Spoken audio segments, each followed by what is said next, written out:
There's a car off track, and Tony Kanaan is into the wall hard. Caution at Road America with 10 to go. And that Scott like Dixon's lead has gone away. That's at the kink on the back straightaway, the fastest corner, the same spot where Sato was off, and we see this car and the marbles demolished. So marbles, Paul, have been accumulating in massive fashion, and Tony Kanaan is in pain. You see all the marbles here. We were talking about it earlier. If we get that shot to come back a little bit, we were talking about it on break that we speculated that maybe Sato got in the marbles, because this corner is really easy flat in these cars. It's not even really a corner anymore. But as we look here, all these marbles here, if you drop a wheel off into this section, you're just going to slide right off the end of the track into the wall over here. And remember, Kanaan was in that group with Ray Hall and Hildebrand and Rossi, and if you try going side by side, if somebody has a run and you're too wide and you get into the kink side by side, there's no chance for two cars to go through there.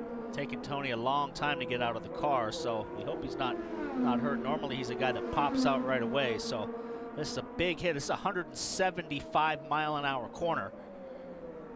Looks like he's struggling to maybe get the sub belt off or the seat belt to release. Let's side by side. Here we go. Look, he comes out. He's got a run on Rossi. Oh boy. Oh, he breaks his front wing off. Then he's got no downforce. Well, not only does he have no downforce, but he's in the marbles. I don't know if he could have made it, Paul, without contact, as dirty as the racetrack is. Let's watch from on board. Rossi get wide.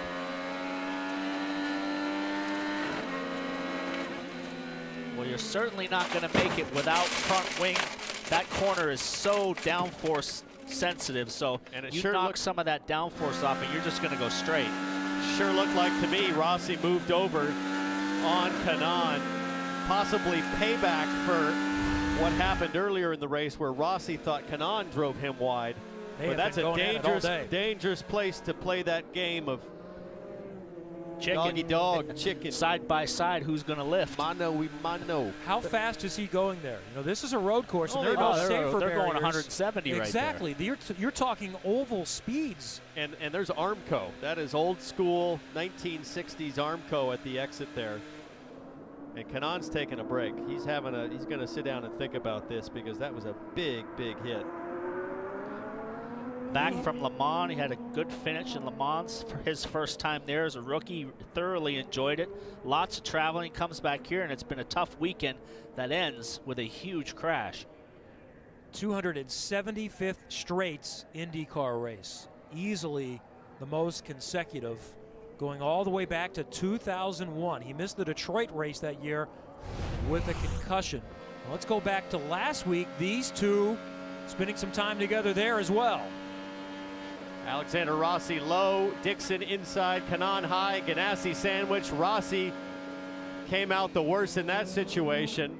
And then earlier today, Tony Kanaan braking for turn 5, and he does a little bit of the old fade here, Paul, to the outside to take away the braking zone from Rossi.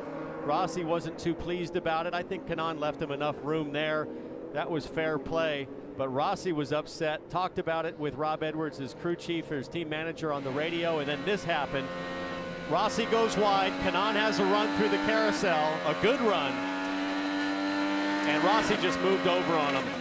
Clearly these guys have got 3 weeks worth of history as we hear the crunching huge bang. So that ends with a big crash for Tony Kanaan. And that wasn't Armco, guys. That was concrete. Exactly. Chip Ganassi watches on. One of his drivers into the concrete. The other is leading. Scott Dixon.